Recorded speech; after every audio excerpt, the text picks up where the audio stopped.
Hello everyone, this is sadout.gallery and my name is Sherry. In this video, I'm going to show you how to make a beautiful clock with resin and crystals. First, as you can see, I'm using tape to prevent resin drops on the back of my base.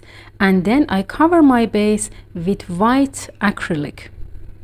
Now my base is ready and I mix resin with white color paste and cover the whole base with it. Then I use a mix of pink and silver powder color with resin to draw some lines on the white resin. And then I use heat gun to spread these pigments, but not too much.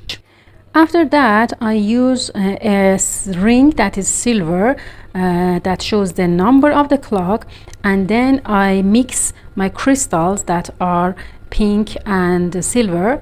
I mix them with clear resin, and then I put them around my base.